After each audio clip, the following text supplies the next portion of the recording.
Bom, então, nós tínhamos discutido na aula passada, a gente estava ainda trabalhando a estrutura das funções de Green, e aí nós temos visto o seguinte, que mais ou menos o que nós observamos, né, que no caso de uma função de Green geral, vou botar assim, uma função de Green genérica, né, vou botar até um espaço de momento, claro, né? Então nós estamos vendo o seguinte, a estrutura de uma função de Green no espaço de momento, ela tem aqui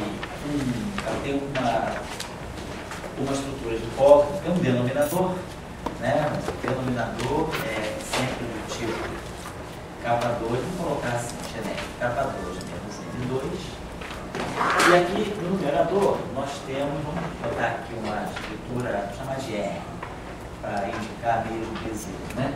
O que a gente observa que na estrutura de todas as funções de Green que nós vimos, por exemplo, nós vimos o caso vetorial, vimos o caso fermiônico, vimos o caso vetorial massivo. O que a gente observa é que aqui em cima aparece um operador, né, ligado, então um operador que caracteriza o caráter tensorial do campo, vamos colocar assim.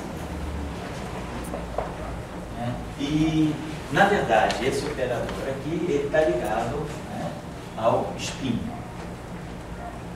E nós vemos que aqui a estrutura de polo, né, quer dizer, aqui basicamente no denominador, a gente tem a relação entre energia e momento. Por isso que a gente tinha visto que era... Nós primeiro trabalhamos os casos separados, né? A gente trabalhou os casos separados e constatou que essa era a forma geral de uma função de Green, né? Que a gente vai chamar de propagador, para um campo qualquer, né? Todo campo escalar, campo vetorial, campo tensorial, campo fermiônico. O que nós gostaríamos só de generalizar um pouco é o porquê dessa estrutura, né? Então, o porquê é que a função de Green ela vai ter uma estrutura de índices aqui, os operadores que a gente vai colocar aqui, podem ser operadores beta, podem ser operadores ômega, ou no caso do spin, o operador de spin, no caso do Dirac, por exemplo, né? Apareceu, no caso do Dirac, apareceu aquela estrutura I, gama mi, mi mais N. Aparecia essa estrutura aqui, que é uma estrutura com índices tenoriais, N alfa beta. Então, isso aí está relacionado à projeção de spin. Então, por que isso? Então, a nossa ideia é a seguinte, a gente vai tentar procurar entender a justificativa, né, dessa nossa constatação. Então, uma equação de campo, né, uma equação de campo, ela tem sempre essa estrutura de forma geral. Uma equação de campo é um operador, né, um operador de campo, operador de onda, que a gente chama de operador de onda, está atuando no campo, que é o nosso campo, e aqui no caso não homogêneo, é a fonte que gera o campo. Então aqui é um operador de onda, é a equação do operador de onda, vamos chamar assim.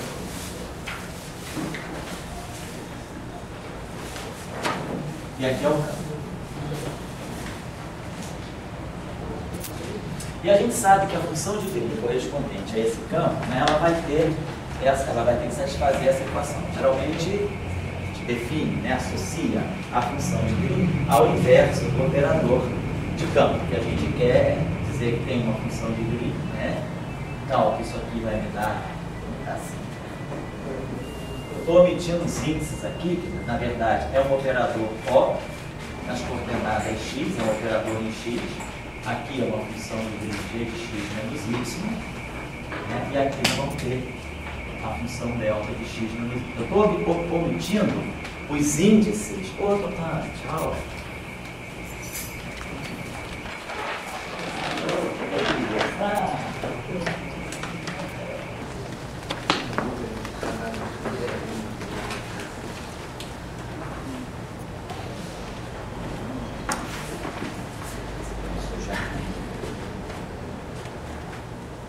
Então, vamos lá. Então, pessoal, eu estou omitindo aqui os índices, tá? Os índices internos, né? Por exemplo, no caso espenorial, isso aqui é um operador, O, alfa, beta, a função de Green tem um caráter beta, gama. Quer dizer, por exemplo, cada equação de Dirac tem os índices matriciais. Eu não estou colocando, eu estou colocando só a situação de dependência nas coordenadas espaço. Pode colocar assim, esse operador aqui é um operador com coordenadas x. Então, a estrutura que vai ligar a função de Green ao operador é sempre essa equação de inversão aqui. Então, o que a gente pode pensar é o seguinte: suponhamos, né, devido à estrutura de Lorentz e Poincaré, quando a gente pega o grupo de Lorentz, né, a gente pega o grupo de Lorentz e dá conta do spin, pega o grupo de Poincaré e dá conta da massa. Então, o que a gente pode pensar é que essa função de Green, ela vai ter que expressar a relação entre energia e momento e a relação de spin. Então, a gente propõe que essa função de todas as representações, né, todos os campos vetoriais, espinoriais, não importa, todas as representações de spin do grupo de Lorentz, eles, independentemente do spin, têm uma relação entre energia e momento. A relação entre energia e momento é essa aqui, independentemente do spin.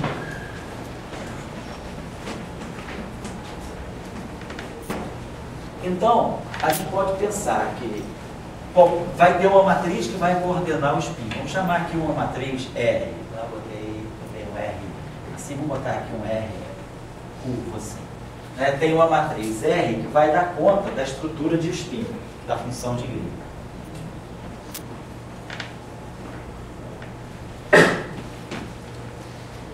Então, é basicamente a matriz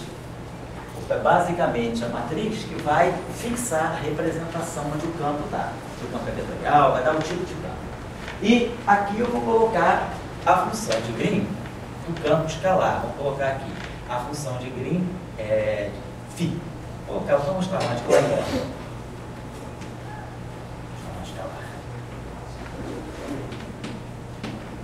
Tá? Então, nós estamos querendo dizer o seguinte: uma função de Green genérica, ela deve ser uma matriz, um operador que vai levar em conta a estrutura de spin, e a relação entre energia e momento de qualquer campo é a mesma que o de um campo escalar. Vamos até colocar essa observação aqui, né? Para todo o campo. Como se fosse escalar. Então, a gente vai pensar que a função de Green ela pode ser fatorada numa dependência do spin e numa dependência daquilo que é a função escalar. Então, claro, dessa relação aqui, colocando essa relação aqui, eu vou ter esse meu operador O atuando em cima do R, que é aqui eu vou ter a função G escalar, e aqui eu tenho delta.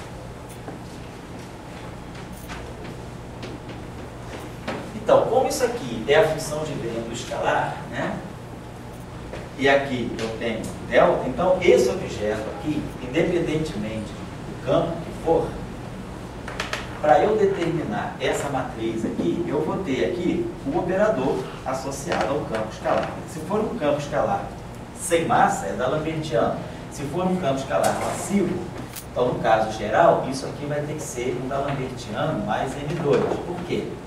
Porque essa função de Green aqui, ela ou é sem massa, D'Alembertiano G igual a delta, ou é o caso massivo, D'Alembertiano mais M2, G igual a delta. Depois eu vou dar as expressões para vocês. Então, na hora da gente então a gente consegue ter uma equação, né? Essa nossa fatoração, a gente fatora a função de Green, vou colocar o seguinte, então, fatoração, vou colocar assim, fatoração da função de Green. A função de Green, então, ela se fatora numa parte que tem a estrutura de spin e numa parte que é a função de Green escalar. Porque nós estamos vendo, isso aqui é uma coisa universal, a estrutura de polo, ela segue um padrão universal, independentemente do spin, a relação entre energia e momento é aquela. Todas as partículas vão ter que ter uma certa massa quando elas forem bem definidas. Então, é uma hipótese, né? Nós fazemos uma premissa de que a função de Green pode ter essa estrutura. Se por acaso nós conseguirmos determinar essa matriz aqui, significa que se essa matriz aqui é bem conhecida, essa função de Green aqui já é sabida, nós sabemos a função de Green do problema. Então é isso que nós estamos querendo dizer. Nós vamos propor para a função de Green essa forma. Claro, essa equação aqui agora, então eu ganho no fundo uma equação para R, né? Então nós temos aqui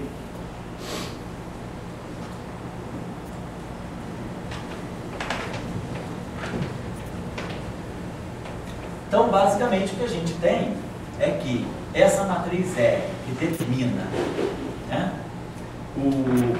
a parte de resíduos, a parte de spin da função de Green, vai ser o operador O menos 1 da Lambertiana mais N2. Então, vamos adotar essa parametrização aqui, de tal maneira que a gente consegue, então, determinar o R. Então, R pode ser determinada. Então, basicamente, o que a gente vê é que a estrutura geral da função de Green, ela vai... Então, a nossa função de Green, né, em geral, né, gx menos y, é a função de Green em geral, eu vou ter aqui essa matriz R, então aqui vai poder colocar R menos 1, R, desculpa, né, é a matriz R, e vamos ter aqui a função de Green, que a gente está chamando de escalar. E essa aqui é, então, determinada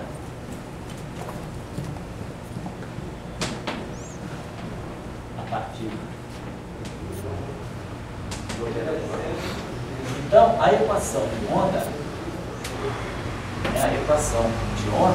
é que vai fixar o operador R. Nós já discutimos um problema sério que pode aparecer, que é quando esse operador tem singularidade. Quando o operador de onda tem singularidade, como é o caso, né, se tem uma simetria de calibre. Quando nós temos uma simetria de gauge, né, esse operador aqui, ele apresenta uma certa singularidade. Então, nós entendemos que a singularidade desse operador é devido à existência de infinitas soluções, ou seja, eu posso passar de uma solução para outra sem modificar a fonte, quer dizer, uma dada fonte ela pode ter infinitas configurações de campo associadas a ela. Sem determinação, nós entendemos então que é a resposta a uma certa simetria. Então, no caso então, da simetria de gauge, esse operador é sempre indefinido, e aí a gente teve que entrar com aquela discussão que nós vimos na aula passada de introduzir o gauge fixo. A gente introduzia na densidade de Lagrangiano aquele gauge fixo, a gente deu um jeito de entender o que precisava fazer, quer dizer, a gente joga no Lagrangiano justamente a parte que a simetria não deixa ter dinâmica. Numa teoria de gauge, quem tem a parte física do campo é a parte transversa. Então, o Lagrangiano de Maxwell, ele só dá dinâmica para a parte transversa, ele ignora a parte longitudinal. Então, a gente precisa justamente, pelo gauge fixo, trazer para o Lagrangiano aquela parte do campo que fica congelada pela simetria. Então, é isso que significa o gauge fixing, é dar propagação aos graus de liberdade que são congelados pela simetria. E aí a gente consegue inverter o operador. Então, a mesma situação vai estar aqui. Basicamente, o que nós vamos ter que fazer, sempre, né, é inverter esse operador aqui. Então, no caso de Maxwell, por exemplo, esse operador não é inversível. Então, o que a gente faz? A gente acrescenta o gauge fixing, né? Então, era isso que eu queria colocar aqui. Quer dizer, na verdade, o fato de nós termos visto que em todas as funções de Green que nós estudamos, sempre aparecer o polo como se fosse uma equação de Klein-Gordon, e as diferenças dos propagadores, dos operadores, das funções de estavam sendo nas matrizes de resíduos, e cada uma vai levar em conta a configuração de spin, se deve, então, a esse fato, ao fato da gente poder sempre, né, escrever a função de Green de qualquer campo como sendo uma matriz, quer dizer, aqui eu determino a representação do grupo de Lorentz. Aqui, então, dependendo da representação onde o campo está, eu vou ter uma forma especial dessa matriz.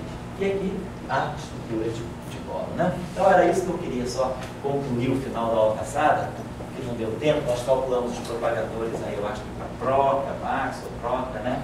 E assim vai.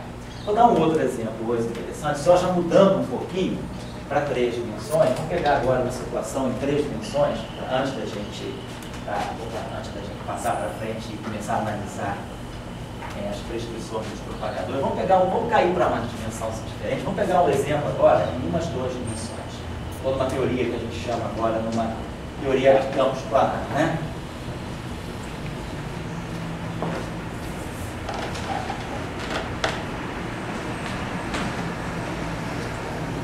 As teorias planares aí, né? São aquelas teorias definidas em uma dimensão temporal, 2 dimensões espaciais, né?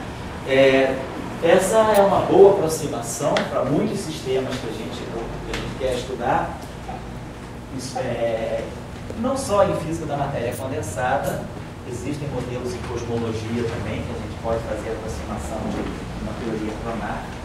E na própria teoria de campo, né, quando nós estudamos teorias de campo de temperaturas finitas, quando se introduz a temperatura, a gente, na verdade, ao introduzir a temperatura, ganha tudo se passa como se a gente ganhasse uma teoria em 3 dimensões. Quer dizer, uma teoria planar, teoria de campos em 3 dimensões, ela pode descrever o limite de temperatura finita, não de temperatura zero, de uma teoria de campos em 4 dimensões. Essas teorias de campos que nós estudamos, elas são todas teorias de campo consideradas a temperatura zero. Nós não introduzimos efeitos de temperatura. O que o pessoal chama de thermal field theory, né, teoria de campo de temperaturas finitas, é a introdução da temperatura numa teoria de campos em 4 dimensões.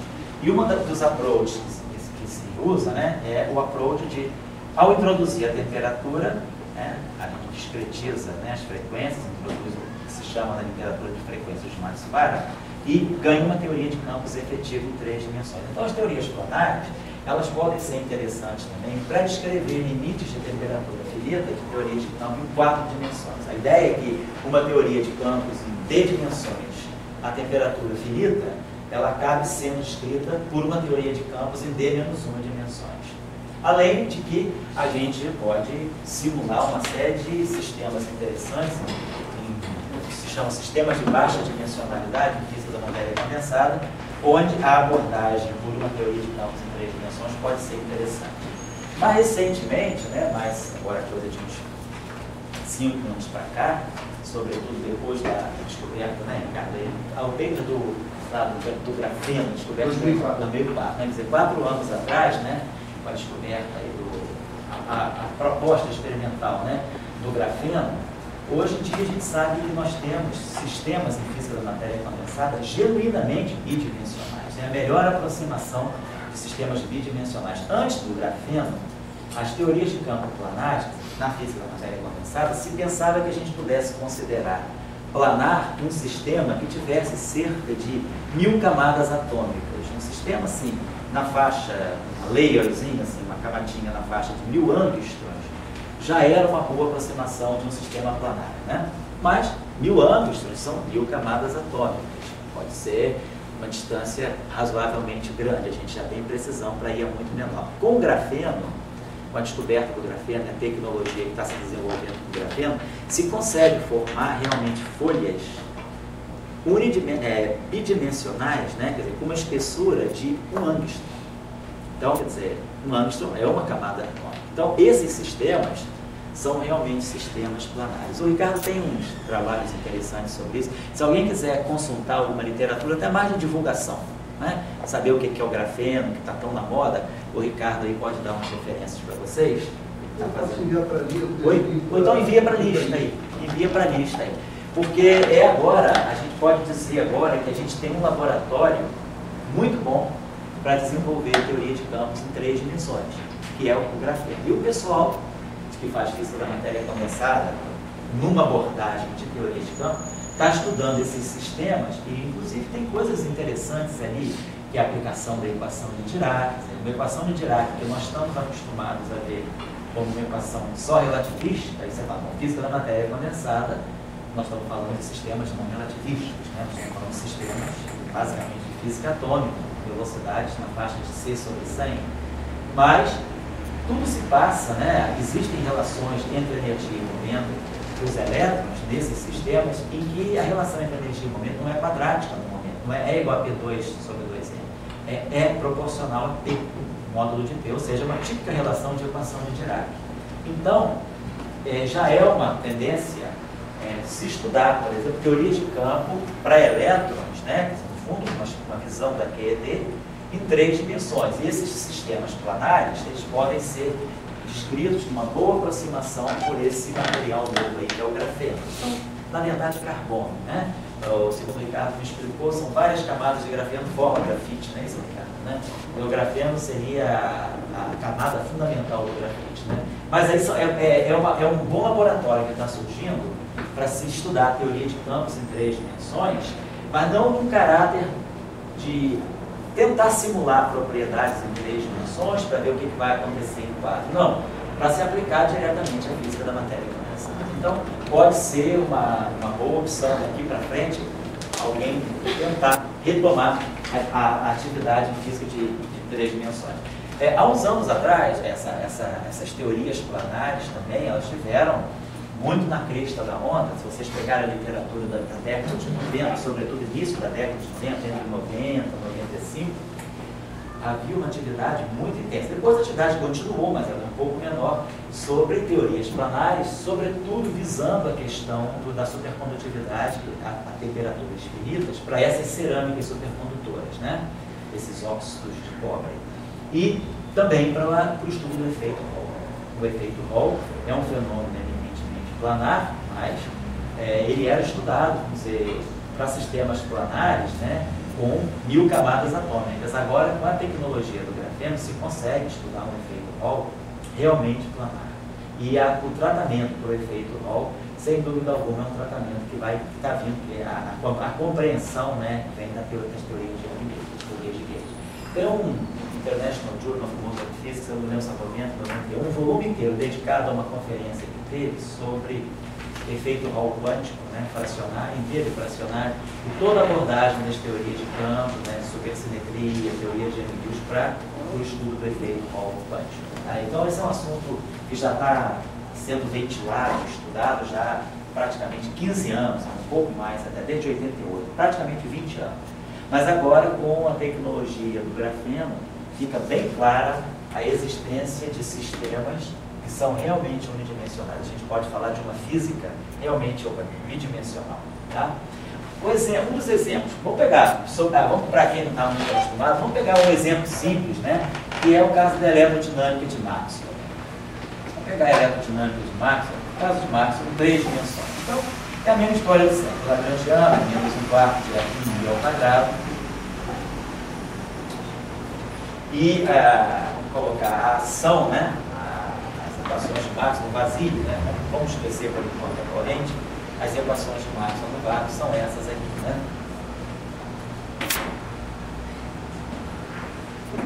Bom, a novidade aqui, em 3 dimensões, é que, devido à dimensionalidade do espaço-tempo, a gente pode associar esse tensor aqui, vamos colocar essa coisa aqui, esse F mini, eu posso definir o dual do tensor F mini, vamos definir aqui o dual, né? Já sabemos o que é isso, aqui é um meio de epsilon mi de kappa F de K.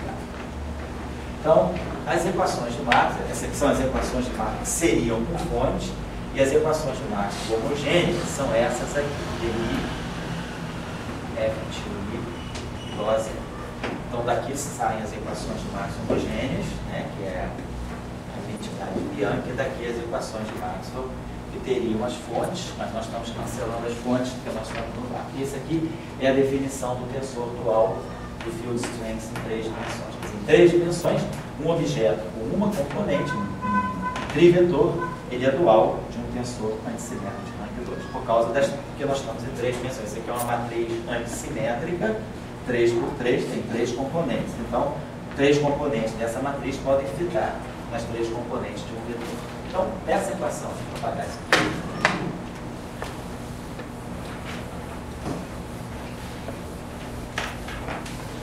Poderia pensar o seguinte, essa equação aqui já é a identidade de Bianchi, essa aqui a gente não tem nada para fazer, vamos tentar substituir essa equação aqui.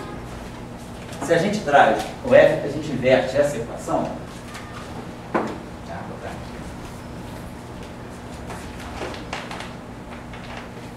pode ver essa equação colocando o seguinte: F mini é epsilon, mi kappa,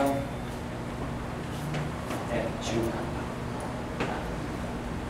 Então a gente pode substituir essa equação na primeira, escrever a primeira equação de Marx em termos de Law. Então isso vai ficar F mini vai vir para cá, epsilon mini kappa,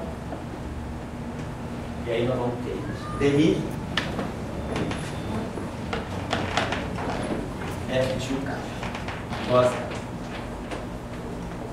Bom, aqui eu tenho um índice livre sobrando, um índice livre mi.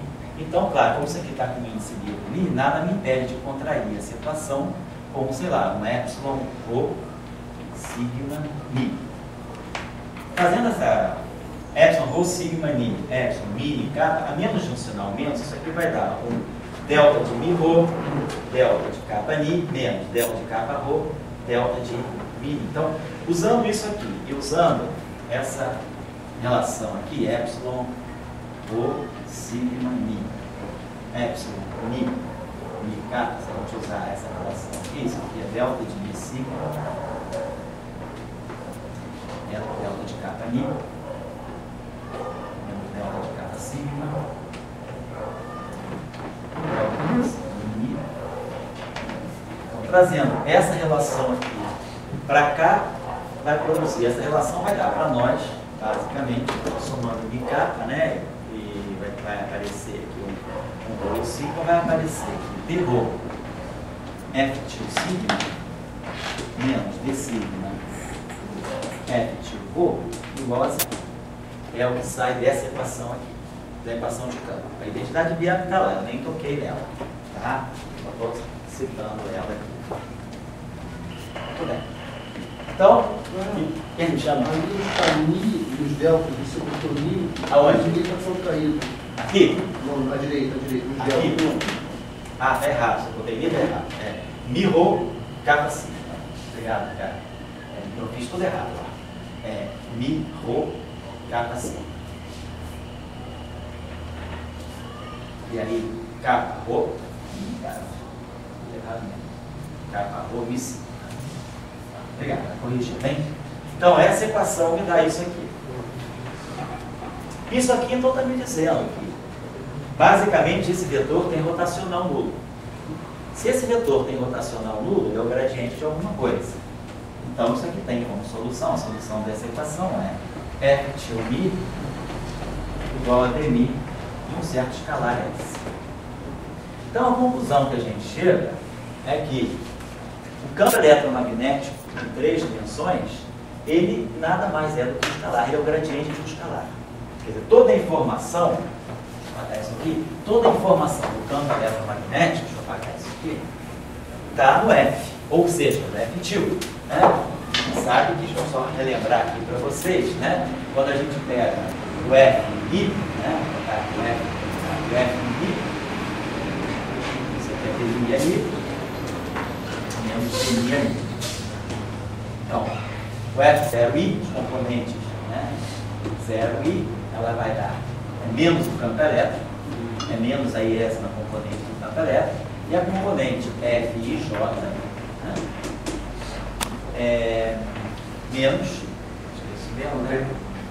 menos o campo magnético que a gente chama de D. Na verdade, esse FIJ é DI, vamos colocar só para ficar claro, DI é J menos DJI. Como eu estou num espaço de 2 dimensões apenas, né, I e J só pode ser 1 e 2, e isso aqui é simétrico, a única componente viva disso aqui, obviamente, é a componente F12, é a única componente não trivial. Então é dx, o AJ embaixo é menos o AY,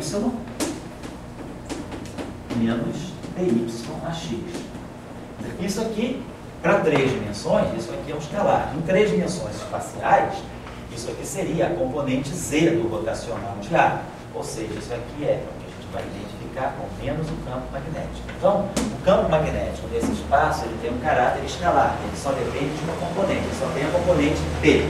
É dx a y menos y. Não tem outra componente. Ao passo que o campo elétrico é um vetor. O campo elétrico continua um vetor, ele tem componentes x e y, estou falando de duas dimensões espaciais. Né? Bom, então, a gente está vendo que o conteúdo de F de Mi, essa matriz, né, ela contém as duas componentes do campo elétrico e o campo magnético. Obviamente, então, o F til, né? F til Mi, que é o F til Mi, tanto faz embaixo. F til Mi, que é um meio de epsilon Mi kappa, F de kappa, essas duas componentes aqui vão estar dando, né? F til 0 vai ser o meio de epsilon e J, F e J. Então, o F til 0 vai ser justamente o campo magnético. E as componentes F til I, as componentes F til 1 e F til 2, vão ser as componentes do campo elétrico. Então, esse tensor, né, F til, ele está descrevendo os campos elétricos e magnéticos. O que a gente está mostrando é que esses campos aqui, tem essa relação, né, F til I, é o gradiente de um escalar. Então, toda a descrição, né, do campo eletromagnético em 3 dimensões, ela não fica entregue, né, não tem nem vetor, eu não tenho esses 3 objetos. Na verdade, eu tenho um único objeto, um escalar. Então, a gente pode dizer que em 3 dimensões, né, então, 1 mais 2, é o eletromagnetismo, né, é a eletrodinâmica, descreve um fóton escalar. Então, a radiação eletromagnética em 3 dimensões é uma radiação escalar. Ela perde o caráter vetorial, porque, basicamente, a gente está mostrando isso. A gente está mostrando que apenas, né, a gente está mostrando que apenas um escalar descreve tudo. Certo? Perdão, uma pergunta. Quando uno fazia a estrutura da função de Green com respeito do cone de luz, aparecia como se fosse um fóton com massa. Isso. Em 3 dimensões, esse é um problema sério, porque a função de Green cai dentro do cone. Então, o problema é o seguinte: o único jeito da função de Green em 3 dimensões não cair dentro do cone é se, ao invés de trabalhar, na verdade, o que a gente mostra é que o D'Alembertiano de Ami é igual, a equação de onda livre é essa. O único jeito de você ter uma função de Green no cone é você considerar a raiz do D'Alembertiano, que é uma coisa não local. Então, o princípio de Huygens, ele não vale em 3 dimensões. Então, por isso que, apesar do fóton ele ter massa nula, a função de Green, a gente vai ver, ela tem suporte dentro do cone de luz. Esse é um problema sério das 3 dimensões, né? E aí a gente mais ou menos entende isso, até porque em 3 dimensões o caráter, né, já é muito diferente. Tudo em 4 dimensões, o potencial eletromagnético ele cai com 1 sobre R. Em 3 dimensões ele vai com o logaritmo de R. É isso que causa o problema da função de comportamento. É interessante essa discussão realmente, né? Que é uma questão, vocês querem uma questão totalmente aberta em 3 dimensões, né? É tentar estudar. Todo mundo conhece aquela expressão da radiação, a potência irradiada por uma carga acelerada, né? Em 4 dimensões, né? No espaço-tempo 1 mais 3 dimensional, a gente sabe que uma carga elétrica, quando ela é irradiada, ela está acelerada, ela irradia, né? Radiação eletromagnética, com aquela expressão de Larmor, que é a potência irradiada é proporcional ao quadrado, né? Acho que é a ponto, né? Uma derivada da aceleração ao quadrado. Na verdade, essa expressão em 3 dimensões, devido a esse fato, ela nem é conhecida. Não se conhece ainda, em um sistema planar interessante como o grafeno, né, cargas aceleradas, como é que elas vão irradiar, ainda não se tem uma expressão fechada. O problema matemático é muito complicado. Tá? Se quem quiser ler um pouquinho sobre isso, eu posso depois dar detalhes, né? Pode pegar o livro de Baruch, de 4 dimensões, e tentar ver, eu dou uma referência das 3 dimensões. E aí é um problema que é interessante de ser pensado. É um problema bem clássico, né? Um problema, como se, de física simples, né? Mas que não está fechado ainda. Quem leu aquele, eu dei uma referência para vocês aí, do campo de radiação associado a uma partícula escalar, aquele paper do alemão. Né? É naquela linha ali que tem que se ver essa questão em 3 dimensões. A potência irradiada por uma carga acelerada, mas agora em 3 dimensões. Bom, então, a gente está vendo que a eletrodinâmica tem um caráter escalar. O fóton ele continua a se propagar sem massa, né? A gente tem em 3 dimensões, né? A identidade Bianchi continua valente. dI, F, I, K, mais dI, F, K, Mi, mais dK, F, I, é igual a zero. Isso aqui é a identidade Bianchi, né? É equivalente. Essa equação aqui é equivalente a essa equação aqui. Em 3 dimensões, elas são a mesma coisa, são sinônimos, né? Então, agora, se eu pego essa equação aqui e contraio, né? Eu aplico nessa equação aqui o operador de derivada, sei lá, aplico aqui um DI, né? Então, aplico um DI, né? Se aplicar um, eu posso aplicar um DI nessa equação aí. Então, eu vou ter DI, FNK, DMI e FNK. Então, isso aqui vai dar zero, né? Quando eu aplicar esse carinha aqui, eu vou produzir a equação de Maxwell no vácuo. Quando eu aplicar esse cara aqui também, aqui, vai dar aqui. E essa equação aqui simplesmente vai me dar que da Lambertiano de FKmi é zero. Claro, se o da Lambertiano de FKmi é zero, é claro que o da Lambertiano do F dual é zero. Então, tá legal, eu estou falando aí da equação de massa nula, tá? Porque o fóton tem massa nula, a relação de dispersão aqui é K2 igual a zero. Só que, então, eu estou falando de uma partícula de massa nula, porém, ela está com um grau de liberdade apenas. Quer dizer, a gente está falando de um escalar de massa nula.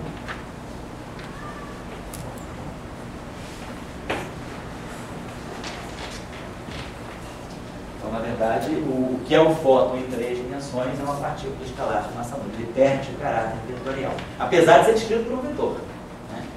Tem um índice vetorial. O que é importante, às vezes, isso acontece em 4 dimensões também, é que um campo ele pode ter índices vetoriais, mas, na verdade, ele pode descrever, eventualmente, uma partícula escalar. Eu tinha deixado o exemplo para vocês aí daquele campo de Rank 2, em 4 dimensões, né?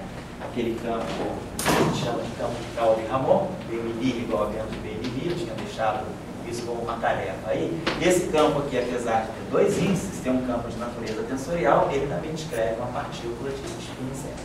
Então, em 3 dimensões, a situação similar é a situação do próprio eletromagnetismo de Maxwell. Bom, tirar o propagador aí, não precisa nem fazer o exercício, é idêntico, né, a fazer em 4 dimensões, da álgebra, os operadores transversos, perto e ômega é a mesma coisa. Eu vou introduzir agora um termo chamado termo de Chern-Simons, só para a gente poder ter uma discussão um pouquinho mais abrangente com função de Maxwell. Aqui nós temos, então vamos pegar o lagrangiano chamado de Maxwell Chern-Simons, né?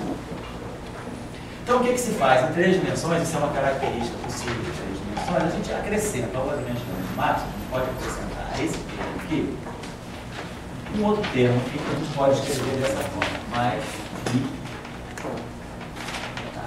sobre 2. Esse 2 aqui é só uma questão de definição de constante, não tem problema, é irrelevante para mim.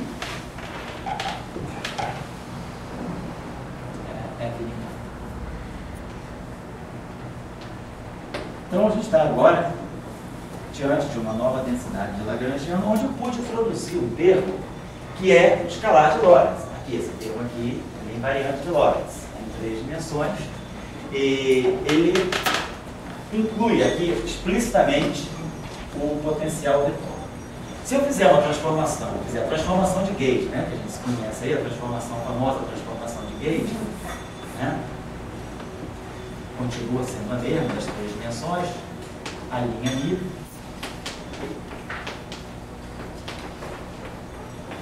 ou seja, a delta Mi igual a dNA. Então, quando eu fizer uma transformação em AMI dessa forma, eu posso ver qual é a transformação induzida do Lagrangiano. Claro, esse termo aqui é invariante, né, porque por construção ele não depende do dNA. Agora, esse termo aqui, esse pedaço aqui é invariante, porque a variação do F de Mi, né, é zero.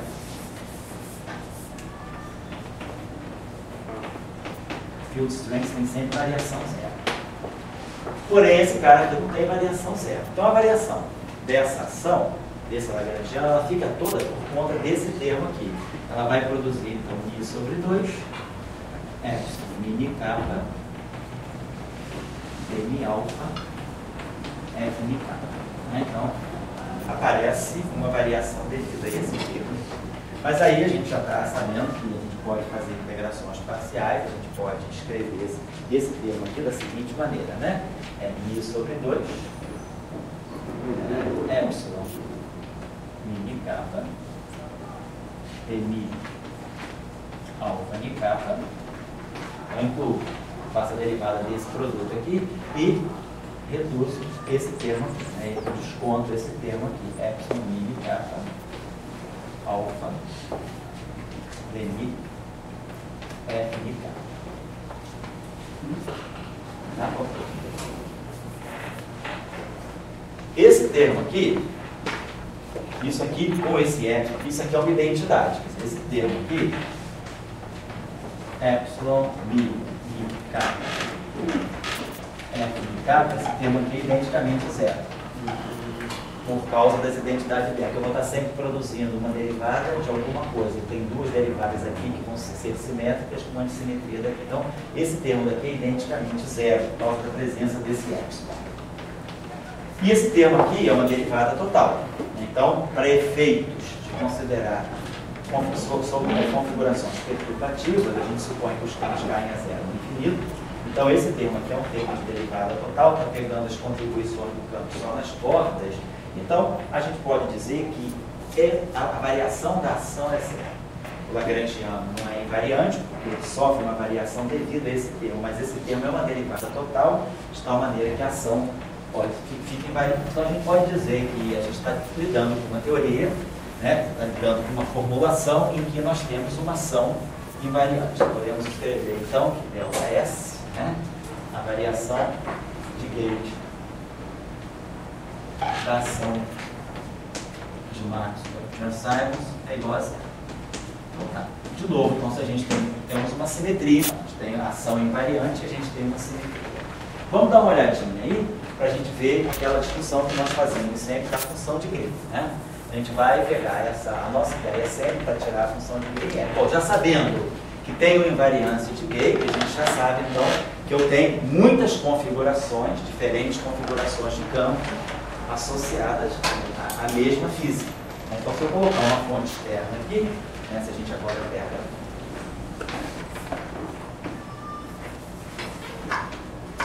colocar isso aqui.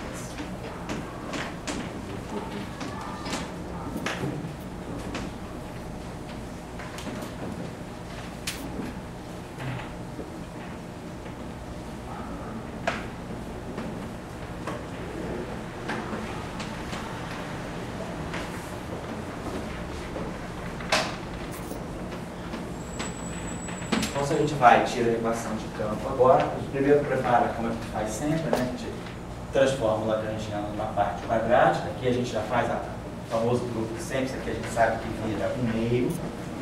Esse primeiro termo aqui, a gente vai poder escrever sempre assim. D'Alembertiano, θ menino. É o que sai desse termo aqui, a gente já sabe. Esse termo aqui vai produzir, aqui nós vamos ter dni a capa menos d capa a mi. Então, devido à antissimetria de capa, esses dois termos aqui, ao serem substituídos aqui, dão a mesma contribuição. Cancela o fator 2, então eu posso esquecer isso aqui, e vai cancelar o fator 2, então eu vou ter basicamente esse objeto aqui, epsilon mi de capa a mi, dni a capa. E vou ter o termo mi, o fator 2 cai fora. Então eu vou fatorar aqui um a mi, posso trocar o mi com capa, né? Vou chamar isso aqui de capa, vou chamar isso aqui de mi. Então o que a gente vai produzir aqui dentro vai ser mais um termo que vai ser mi, epsilon, mi, capa, mi, d capa. E o anil.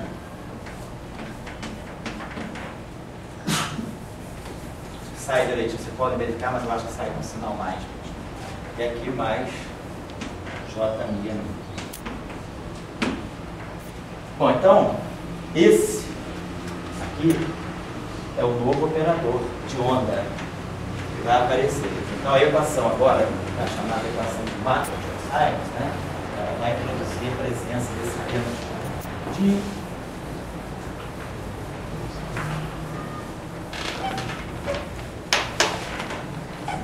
então, nós vamos ter esse objeto aqui, esse operador aqui está no Hamiltoniano,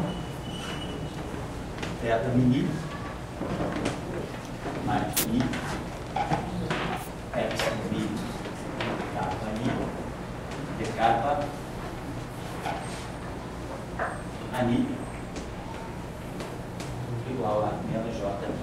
Então, eu posso colocar sinal menos aqui e ganhar mais do outro lado, a menos j ali. Tá lá.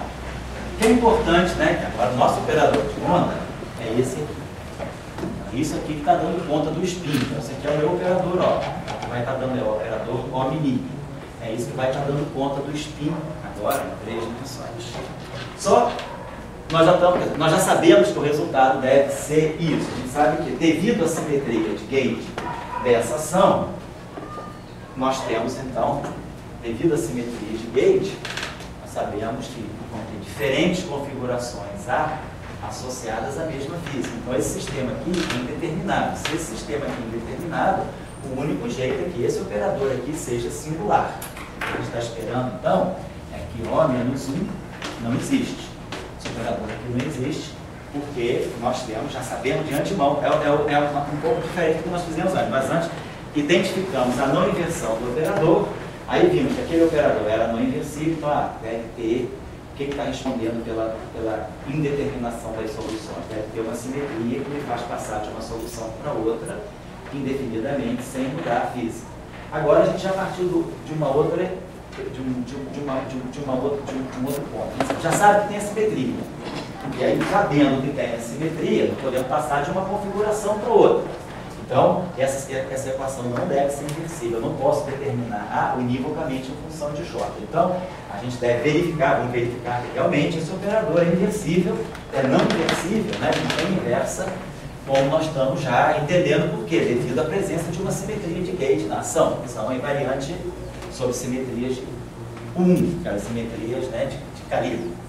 Então, né, que eu vou mostrar que esse operador aí é não inversível.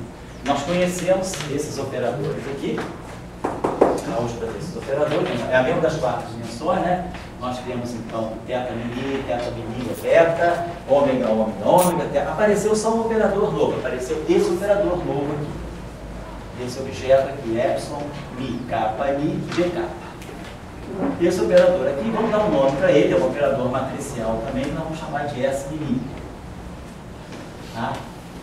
Então apareceu esse novo operador de spin característico das 3 dimensões. Ele não aparece em 4 dimensões, numa teoria normal de Young-Mills. Eu preciso ter alguma coisa a mais, mas numa teoria de gauge normal, Maxwell nunca ele vai aparecer. Em 4 dimensões, mais 3. Agora em 3 dimensões ele aparece por causa da presença do delta, do epsilon. O epsilon tem 3 índices.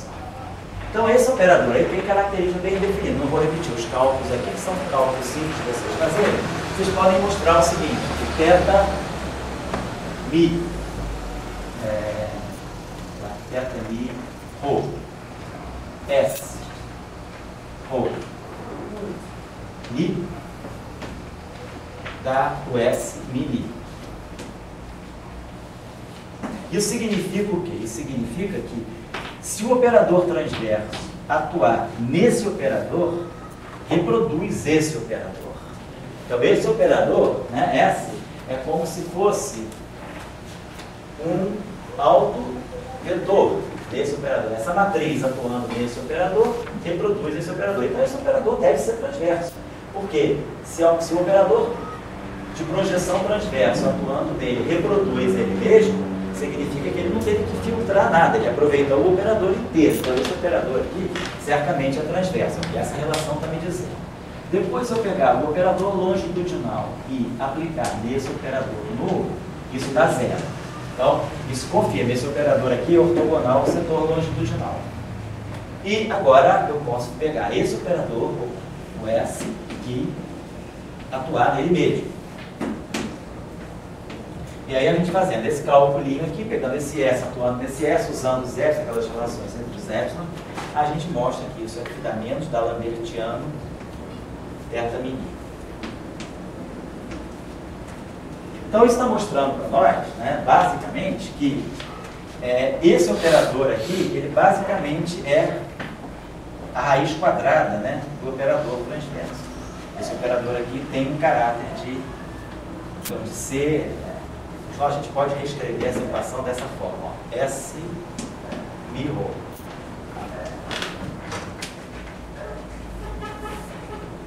S Fourier. Esse elemento da Lambertiana, isso aqui lhe dá o θ mini. Então a gente vê que esse operador aqui, né, tem um caráter de ser basicamente a raiz desse operador. Então o S, né, a gente pode pensar grosseiramente que o S se comporta como sendo a raiz do θ. Ele é um operador realmente transverso. Qual é o papel dele, né? Vamos ver. Então, a gente viu que nesse espaço aí de 3 dimensões, quem estava discutindo agora é o Rafael, né? Rafael Ricardo. Vocês veem, por exemplo, nesse caso aí, o espaço é completo com θ e com ômega, mas o operador S apareceu. Então, aquela discussão que a gente estava tendo naquele caso do campo tensorial que vocês estão estudando, né? Mesmo que o espaço a gente consiga um conjunto completo de operadores que se fecham, né, entre si, né, o θ com ômega se fecham bem entre si, θ mais ômega dá a própria identidade. No entanto, aparece um novo operador S, né, que é devido à forma que você encontra as equações de ômega. Então, apesar do espaço ser completo com θ e ômega, eu pude criar um novo operador aqui, né, que tem uma relação com esse operador aqui. Bom, então, vamos ver agora por que esse operador ali não é inversível. A gente já entendeu o que são os operadores que estão em jogo nesse sistema. Aparece esse operador aqui, típico das 3 dimensões, né? No espaço dos projetores. Nós criamos um novo operador chamado operador de spin. Então, o θ é o operador de spin na direção transversa, ômega é o operador de spin na direção longitudinal, e S é um operador de spin também transverso, mas que na verdade ele funciona como sendo a raiz do operador transverso. Bom, então, por que esse objeto aqui é não inversível? Então, vamos tentar inverter esse objeto aqui. A nossa ideia seria pegar esse objeto aqui. Vamos escrever esse operador, ó, sem os índices, vamos tirar os índices. Vamos dizer que O para nós é da Lambertiano, operador. Vamos fazer o seguinte, antes ainda, deixa eu apagar isso aqui. Vamos pegar uma expressão geral. Vamos botar essa inversão geral. Vamos pegar um operador mais geral que esse, porque esse operador ele omite o ômega.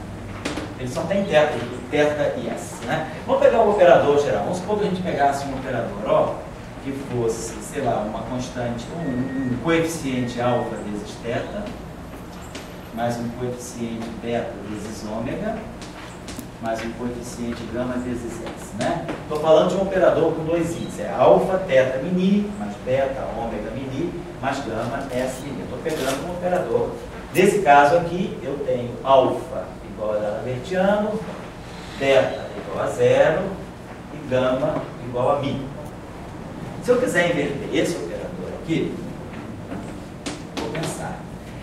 Eu tenho esse operador escrito numa base de 3 operadores, θ, ômega e S. Então, vamos imaginar, né? A gente muitas vezes, para achar o inverso, a gente acha por construção. A gente propõe uma expressão para o inverso e vê se realmente é o inverso. E ajusta os coeficientes, né?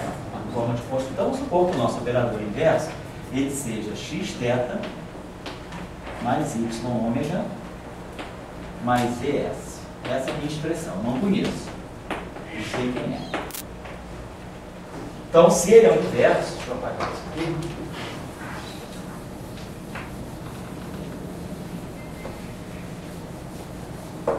Se ele é o inverso, então, O vezes O menos 1 tem que dar a identidade.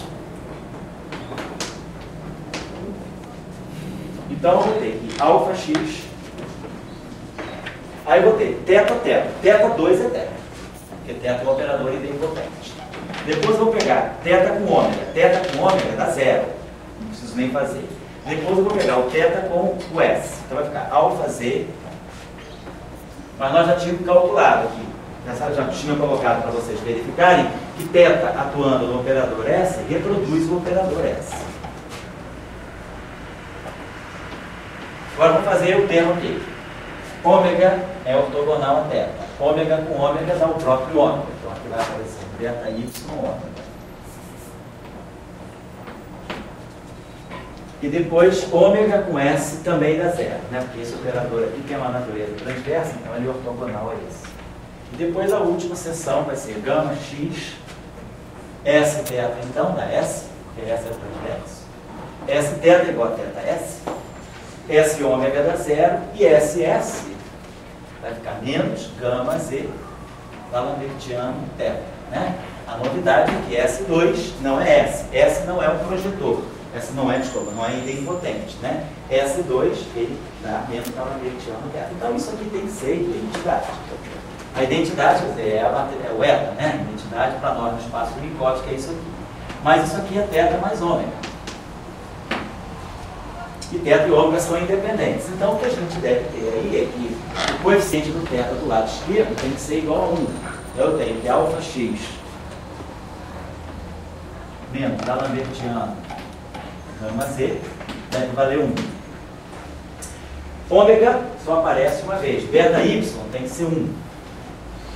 Então isso me permite determinar o y. Então y é 1 sobre beta.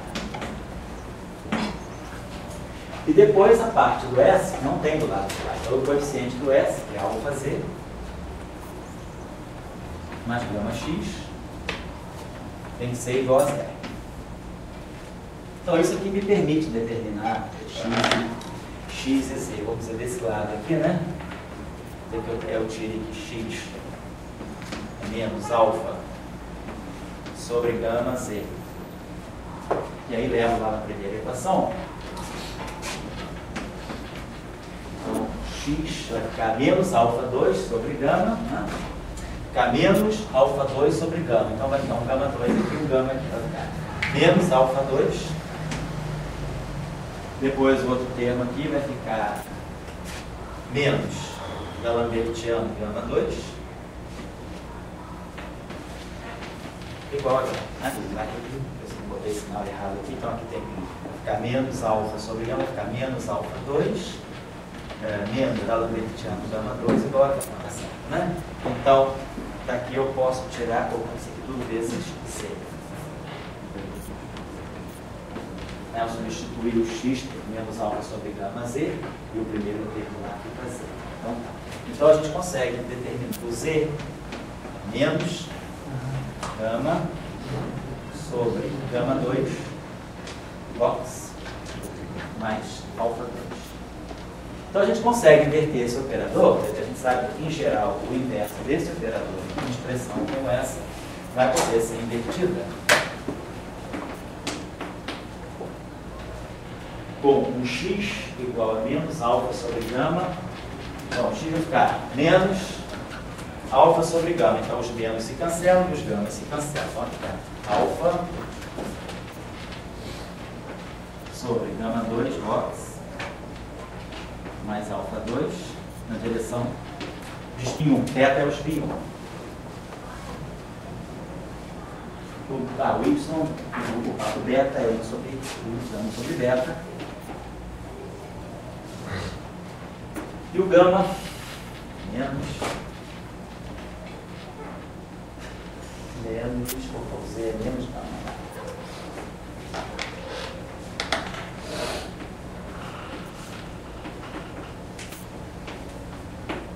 Então, uma expressão como essa,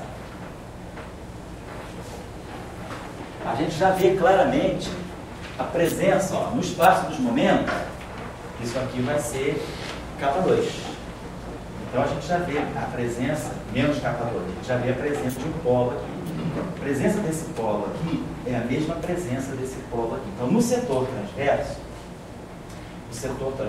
ele compartilha uma estrutura de polos, o mesmo polo, né? O setor longitudinal, que é esse aqui, ele ficou totalmente à parte. Se o beta é zero, como é o caso aqui, essa expressão aqui tem singularidade, 1 sobre beta. Vocês poderiam perguntar, tá, tudo bem, mas não coloque o beta aqui. Vamos supor que eu tivesse uma expressão sem beta, só com θ e S. Como θ é um operador de spin convex, se eu colocasse beta igual a zero, então vamos dizer que eu colocasse o meu operador para inverter, ele não tem beta, ele tem alfa θ mais gama S. Então, eu não vou ter beta. Então, onde tem beta, agora, na expressão da inversa, eu vou supor a inversa na sua forma mais geral. Mas o beta não tem. Então, beta igual a zero. Esse termo aqui não tem, né? Então, só vai ter esses termos aqui. E aí, isso aqui é θ mais ômega. Então, se eu não tenho beta, eu vou ganhar uma incompatibilidade. Né? Quando eu fizer esse produto, desse lado aqui eu vou ter que ter sempre o ômega, porque a identidade é sempre θ mais ômega. A relação de completeza nesse espaço, ela me dá que o eta é θ mais ômega. Então, do lado direito eu tenho sempre ômega.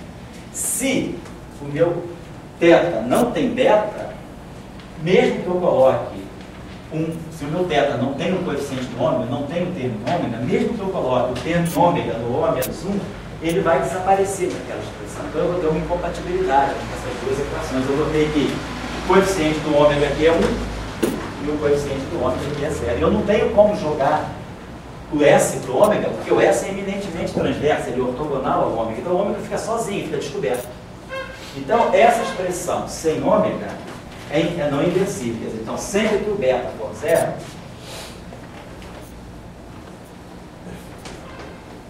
é garantido, né? É certo que O menos 1 existe. Então tá, que a gente já estava pensando, a singularidade está aí, por quê? Porque a gente já está entendendo. A simetria de gauge, ela só propaga a parte transversa. Então, esse lagrangiano de Chern-Simons, né, ele só tem setor transverso, θ e S. E então, eu preciso, para que a gente tenha entendido aqui, justamente quando tem uma simetria que tira fora da dinâmica a componente do campo, o que a gente precisa fazer para restabelecer, levantar a indeterminação do problema é justamente jogar a parte que não se propagava, jogar a parte longitudinal. Então, nós vamos ter que acrescentar um gauge fixo. Então, o nosso lagrangiano completo, né, vamos colocar assim, o lagrangiano completo vai ser o lagrangiano que nós temos ali, que é o Maxwell Chern-Simons, mais o lagrangiano de gauge fixo. A gente já entendeu também que a gente sempre pode introduzir o lagrangiano, quer dizer, fixar o gauge introduzindo um termo no lagrangiano. Nós tínhamos aprendido que esse termo aqui, ele não altera a física do problema e automaticamente levanta a indeterminação. Então a gente introduz o termo que normalmente, né, no padrão, a gente colocar isso dessa forma. Então, fazendo isso, né, esse termo aqui, com as integrações por partes que a gente faz, tem uma integração por partes, esse termo aqui eu posso escrever como sendo a mi, né, quer dizer, o meio,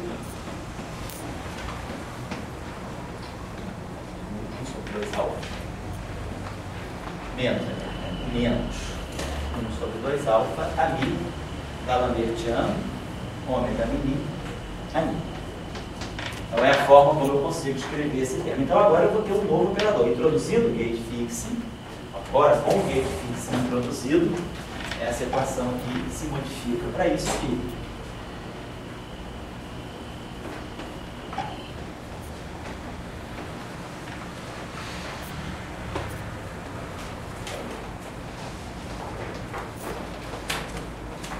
Então agora nós temos esse operador agora que não tem. Vou ter esse operador para inverter D'Alembertiano, θ. O beta é menos 1 sobre alfa, menos D'Alembertiano sobre alfa, ômega. E o gama simplesmente é mi. Então agora eu recuperei o termo em ômega. E aí agora eu posso inverter. Então a expressão no inverso vai ser o coeficiente, quer dizer, o alfa é o coeficiente desse termo, vai ser D'Alembertiano sobre gama 2, que é mi2, D'Alembertiano, mais alfa 2, mais D'Alembertiano ao quadrado. Então, esse D'Alembertiano cai, sai D'Alembertiano. Então, esse termo aqui vai ficar 1 sobre D'Alembertiano mais mi2.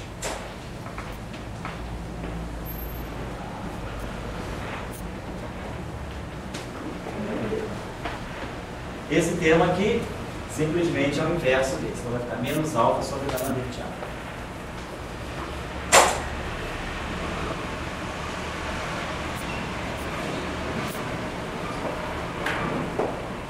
E o termo em S vai ser o gama, que é mi, sobre gama 2, que é mi ao quadrado, d'Alembertiano, mas d'Alembertiano ao quadrado. Então eu posso fatorar 1 sobre d'Alembertiano aqui.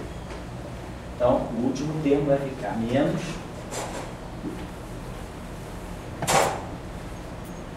1 sobre cox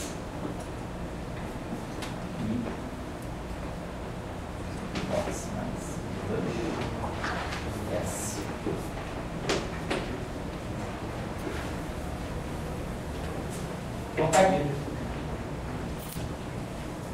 Então a gente pode passar essa expressão agora para o espaço dos momentos, é isso aqui. Então a função linha agora desse objeto, então o que nós temos é isso aqui, né? Nós temos o operador O mini atuando em ali, dando menos J min, é a nossa equação. Então a nossa, não daqui vai sair a nossa função de Green. Então esse operador aqui, de 2 índices, né? Vai sair a nossa função de Green. Já vou escrever a função, vamos escrever já a função de Green no espaço dos momentos.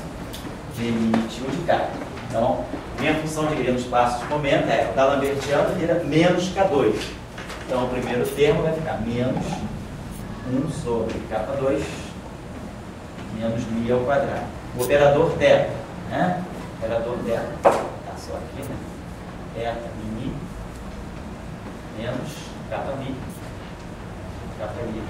sobre K2. Já tudo escrito no espaço de momento. Depois, a parte em ômega, o d'Alembertiano é menos K2. Então vai ficar mais alfa sobre K2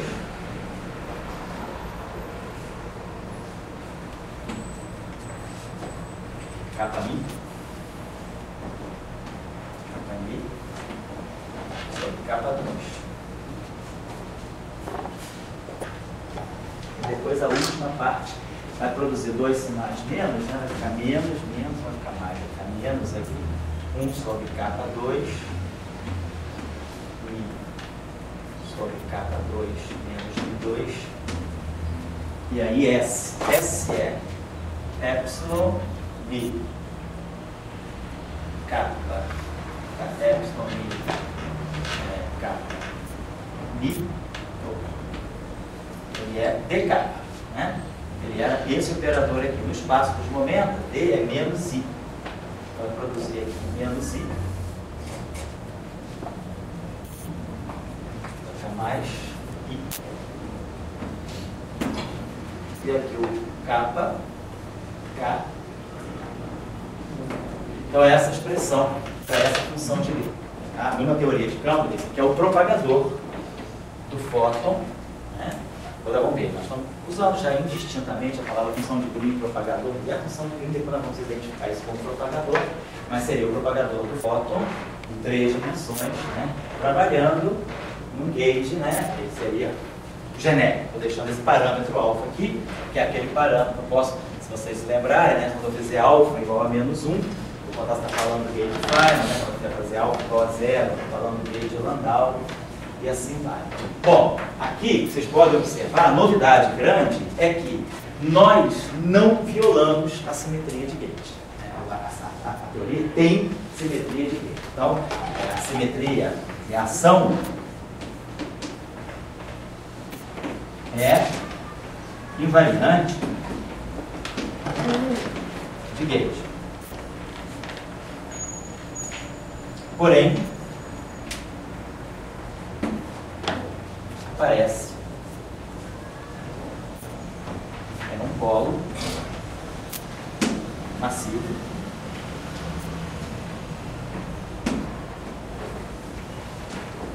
no setor transverso.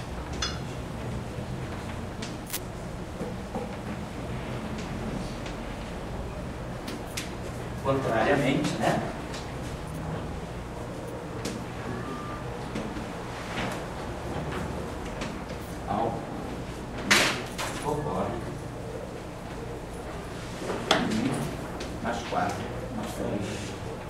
dimensões.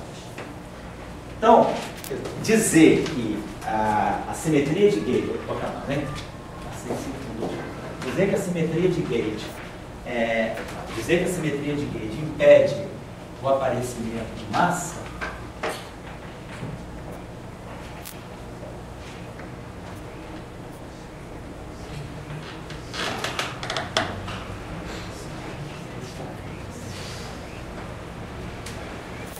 bom, dá uma descansada aí, daqui a pouco a gente vai lá pegar o lanchinho. Pega lá